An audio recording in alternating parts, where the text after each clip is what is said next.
Mana limon ko'chatish kvodlari mana qayta ekinlarimizga mana ishlovni berdik mana. O'g'it solishga tayyor qilib qo'ydik mana. O'tlari qurib bo'lgandan keyin mana bularga bitta ammopostdan uramizda. Xudo xolasa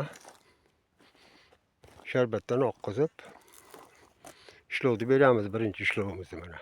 Hali bunga hali dori, pora, boshqa narsa solingan yo'q, sharbat solingan. Endi mana haqiqiy mana o'ziga kelib tomir oldi mana. Endi bemalol dori solsak ham, sharbat oqqizsak ham ko'taraveradi mana bular mana. Mana ishlovni berib, tagini yumshatib mana. Ammo postdan olib kelib solsak bunga yerni yumshatib, po'rslatib tashlaydi. Bitta agatda olamiz, sharbatdan oqqizamiz. Mana qayta ekinlarimiz mana.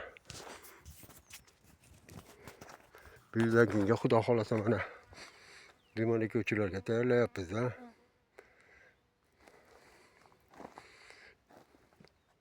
Bexato mana ko'klagan mana. Qayta ekinlar hammasi mana. Bizdan keyingi xudo xolasa bemalol hosilga kiradigan ko'chatlar bo'ladi mana shular mana.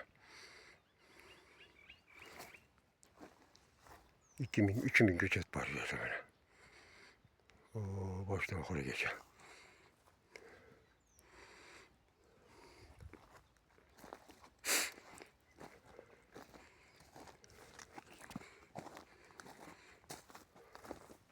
Bu yoqda mana bu yoqda bir yoshar qalamchalarimiz mana bu yoqda. Boshdan oxirigacha qalamchalar. Bular qayta ekinlar. 2 yosharlik, 3 yosharlik ko'chatlar mana. Hosil mevalari mana gullari ham yotibdi mana, gullaganlari ham bor mana, ekib tashlaganmiz. Yildan keyin xudo xolasa ekadiganlar bo'lsa bemalol zakot beraverasizlar mana. Qayta ekinlarimiz mana. Katta ko'chatlardan qayta ekin qilsashlarki. Bu yildan keyin 3 yoshar bo'ladi. Xudo xolasa mana shular mana. Gullar yotibdi mana. Gullarni ko'ringlar mana. Gullar. Mevalar ham ushlab qoldi mana. Mevalar ham ushlab qoldi.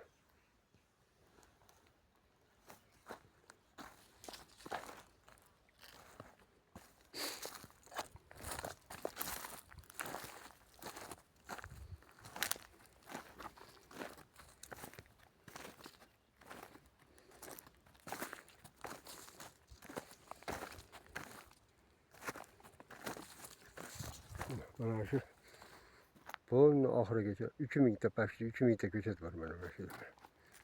Qayta ekin mana. 3000 ta. Yaxshilab ishlovni berib, bilinda qilsak, zo'r ko'chatlar bo'ladi-da, xudo xolasa. Ishlovni berib mana taglarini yumshatib mana nima qilyapmiz.